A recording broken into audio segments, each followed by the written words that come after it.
Welcome to the deep dive. Today, we're going to be tackling something, a lot of you probably think about this time of year, holiday guilt. That sneaky feeling of pressure to spend and just gotta please everyone, right? And then you add on the social media envy, and it's like a spiral. Yeah, We're going to go deep on that today. we are. And we're going to give you some tools, not to just survive the holidays, but actually thrive, really mindset shifts, practical tips. I'm even thinking a little rebellion against the norms. I am so ready for some rebellion. Let's start by unpacking why this guilt even exists. Like, where does it come from? Well, holidays are marketed as this magical time, right? But, a lot of people are feeling burdened by expectations from society, from family, even from themselves. It's true. Like we're handed this invisible rule book on like the right way to celebrate, right? And if you don't follow it, then bam, guilt trip. And that rule book is so heavily influenced by these cultural norms. And then, of course, the ever-present social media.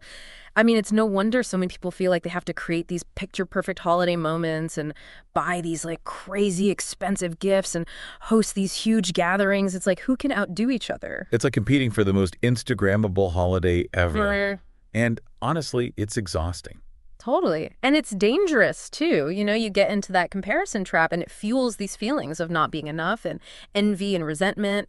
And it's all rooted in this idea that we're only worthy if we spend enough or celebrate perfectly. So we're basically feeling guilty before we even hang up one decoration. Pretty much. How do we even break free from that cycle? Well, it all starts with being aware, right? Recognize those expectations. They're external. Mm-hmm. And they usually don't reflect what actually matters to you. Right. We need to shift from obligation to intention. So instead of asking yourself, what am I supposed to do? It's more like, what brings me joy? What Yeah. feels authentic to me and my loved ones? Right, exactly. And when you make that shift, the holiday experience becomes so much more fulfilling. And when we act with intention, the guilt just disappears. Yeah, that makes sense. But even when we intellectually get it, Yeah, the guilt can feel, very strong, very real. of course. How do we handle that? Well, guilt is often like a signal. It's telling us there's a disconnect between what we're doing and our values, right? So during the holidays, that could be that pressure to buy those gifts that, are really out of your budget or going to every single event, even if it's just draining you. Yeah, I'm definitely guilty of overcommitting and overspending. It's so easy to do in the name of holiday cheer. It really is. But you're saying recognizing the guilt can actually be helpful. It absolutely can be. It gives you that chance to pause and to ask yourself, what are my true values? What really matters this holiday season?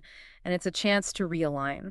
So how can we use guilt as a guide to actually create a more authentic and joyful holiday experience? It's about setting boundaries, being open with your loved ones, and embracing simplicity. I know these strategies they can feel tough, but they're really key to taking back your holiday. Setting boundaries, especially with family, can be, well, let's be honest, a little awkward during the holidays. How do you even go about that? You've got to protect your time and your energy. And remember, when you say no to some things, you're actually saying yes to the things that really matter. So maybe that's saying no to, a party that feels obligatory, or suggesting a gift exchange, but with a spending limit that feels comfortable for everybody. Right. And then what about communicating with loved ones who maybe they're still stuck in that more is better mindset?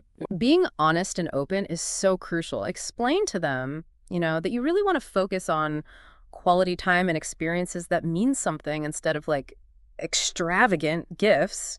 And you might be surprised. A lot of people feel that same pressure. We sort of assume that everyone else is yay, holiday frenzy, but maybe they're not. They may not be. They might just be waiting for someone to say, hey, can we do this differently? And by doing that, we're kind of giving them permission to do the same. Exactly. We're creating a ripple effect of intention and authenticity. I love that. Okay. So we've talked about setting boundaries, communicating openly. What about embracing simplicity? What does that look like practically? It's about, getting rid of the excess and getting back to those core values of the holiday season: connection, gratitude, and generosity, so maybe that's a smaller gathering, less decorations, or even just simplifying gift giving. So less stress on the perfect holiday spread and more emphasis on just enjoying time with your loved ones. Exactly. That sounds a lot better. Yeah. Simple doesn't have to be boring. It actually often leads to more meaningful experiences and memories. Like imagine a cozy night playing board games, baking cookies together, or just sharing stories. Right. It's about shifting the focus from doing to being, being present with the people you care about. And that kind of leads us to gift giving, which is for a lot of people like a huge source of stress and guilt. Yeah, we've been, I don't know, conditioned to think that a gift's value is directly tied to how much it costs. What if we challenge that idea? Like, what if we redefine what it actually means to be generous? Okay, I'm ready to hear some of those alternative gift-giving ideas. Tell me more. Well, one really great way to shift away from material gifts is to focus on experiences instead, you know? So instead of another sweater or gadget, think about giving a shared experience, like a cooking class, a concert, a weekend getaway, or even just a hike in nature. It's about making memories, not collecting stuff. And I mean, those experiences, they can make those connections deeper. You have things to talk about that you might not have talked about otherwise. It's like investing in relationships. And the experiences don't have to break the bank. A picnic in a park, a bike ride, a movie night at home. Those things can be just as meaningful. Right. So it's about thoughtfulness, yeah, and shared moments, not, emptying your bank account. What are some other alternatives to like the traditional gift giving? Well, handmade gifts, they bring such a personal touch that, you just don't get from a store, like a handwritten letter, a framed photo, Yeah.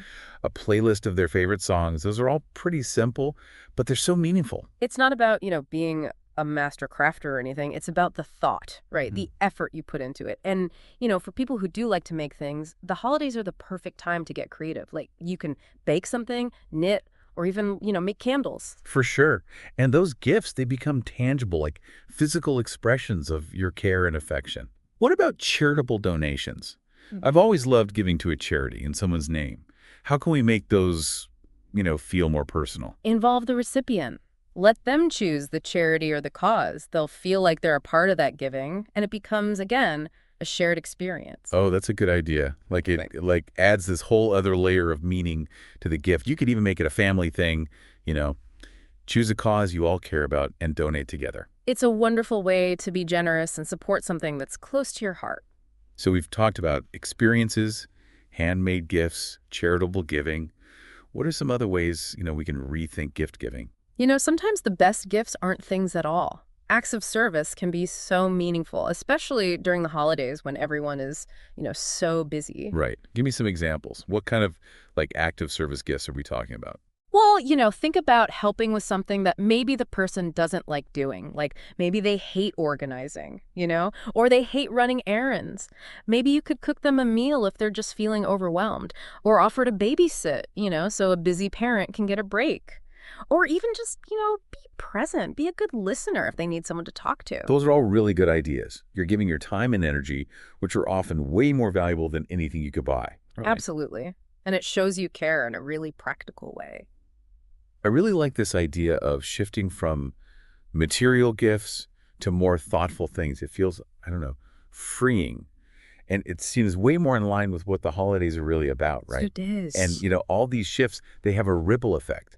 When you celebrate in a way that feels true to you, you kind of give other people permission to do the same thing. You're creating, like you said, a more mindful and meaningful holiday season for everyone. Right. It's almost like opting out of the guilt is a form of activism. Yeah.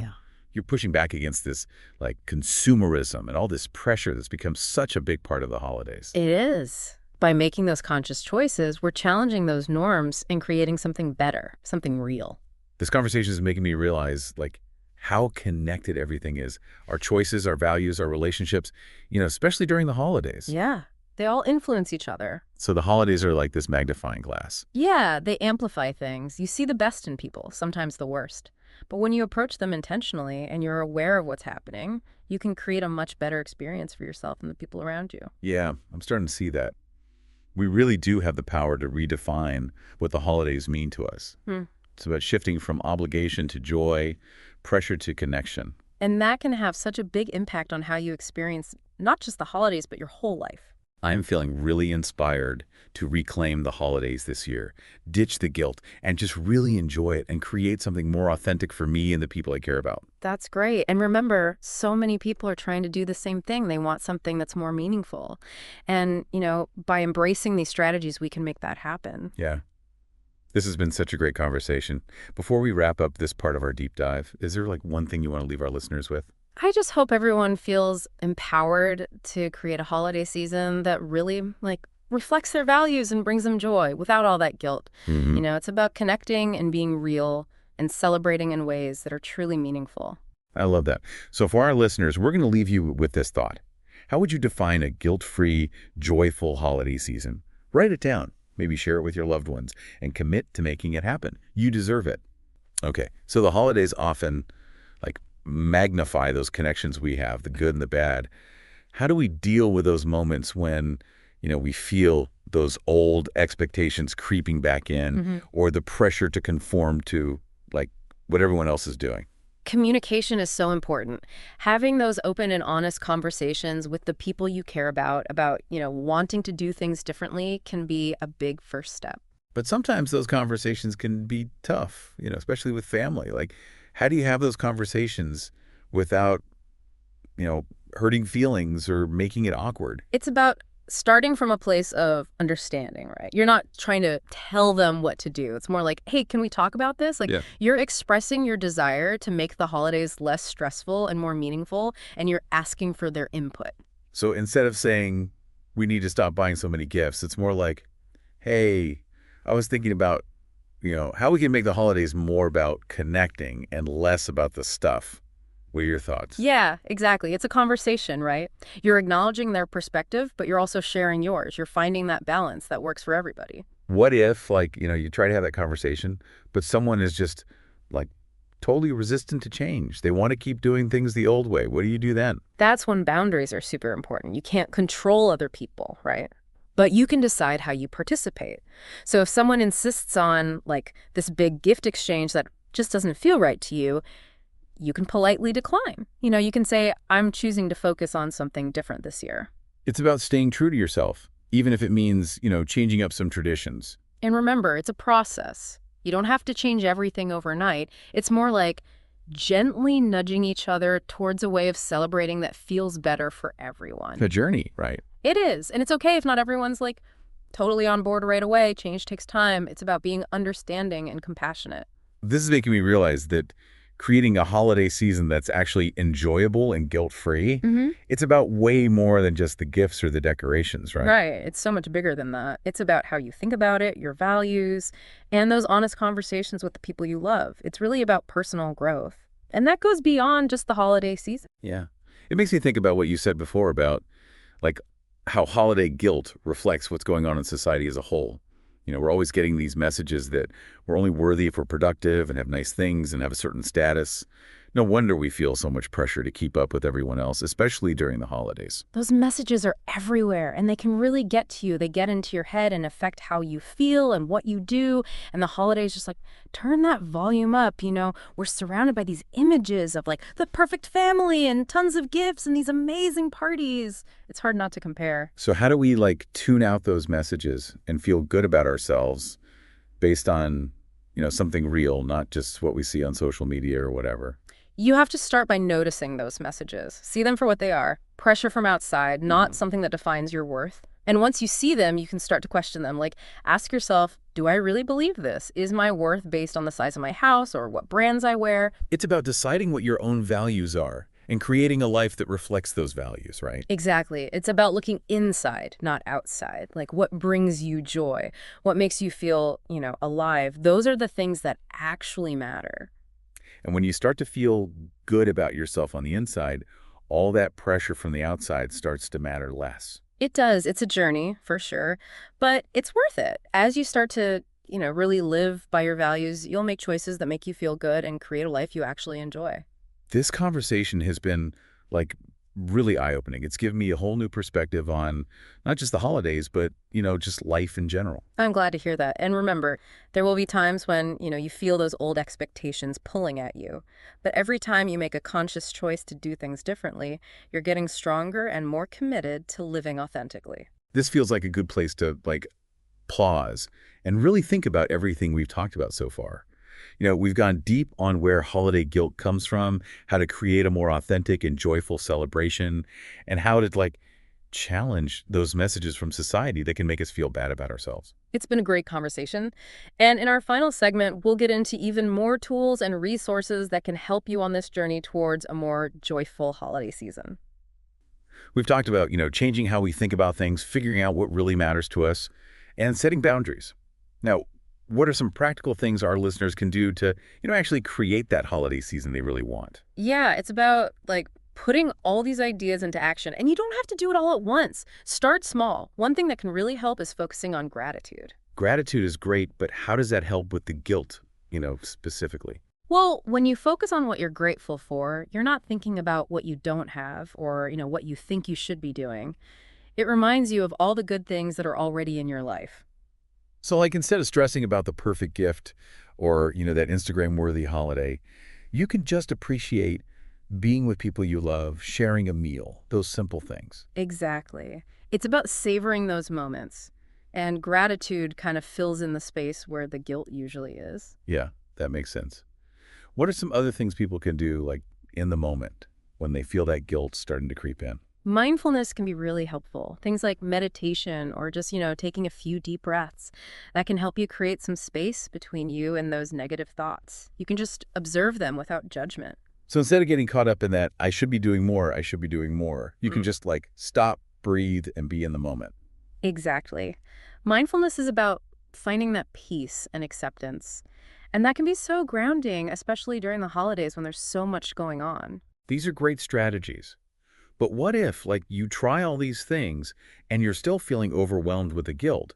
What are some resources for people who need a little extra support?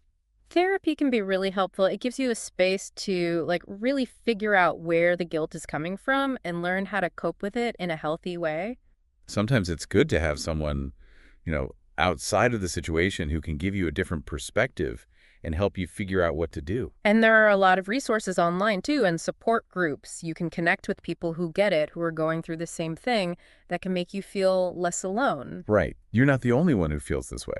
A lot of people deal with holiday guilt, and it's okay to ask for help. In fact, it's a good thing. It shows you're taking care of yourself. Yeah, taking care of your mental health is so important, especially during the holidays when things can be really tough emotionally. So we've covered a lot in this deep dive, from why we feel guilty in the first place to how to create a holiday season that's more joyful and real. We talked about changing how we think, setting boundaries, and practicing gratitude and mindfulness. And the importance of talking to the people you love, connecting with others, and getting support when you need it. It's been a deep dive, and I hope everyone listening feels like they have what they need to create a holiday season that truly reflects what matters to them. Yeah. As we wrap up, I want to go back to something we talked about before, the idea that, how we choose to celebrate, it affects other people. It has this ripple effect. It does. When you choose to be authentic and focus on connecting with people and having fun, instead of all the obligations and the guilt, you inspire others to do the same. It's like you're planting these seeds of mindfulness and intention, and you're creating a more, compassionate and fulfilling experience for everyone. And those seeds can grow into something really beautiful, a holiday season that's all about connection, generosity, and appreciating the simple things. This has been The Deep Dive. We hope this episode has given you everything you need to create a holiday season that's full of joy, meaning, and genuine connection. We hope you have a holiday season filled with peace, love, and laughter. And remember, you deserve to enjoy it. That's a great reminder. And for our listeners, as you go into this holiday season, remember to be kind to yourselves, take care of yourselves, and celebrate in a way that feels right for you. Happy holidays. Thank you for tuning in to this episode of the Deep Thoughts Podcast. I hope you found insights and inspiration to take with you on your journey of self-growth. If you enjoyed the show, be sure to hit the subscribe button so you never miss an episode. And don't forget to follow us on social media to stay updated on new releases and exclusive content. See you next time, where we'll continue to help you grow and explore your full potential.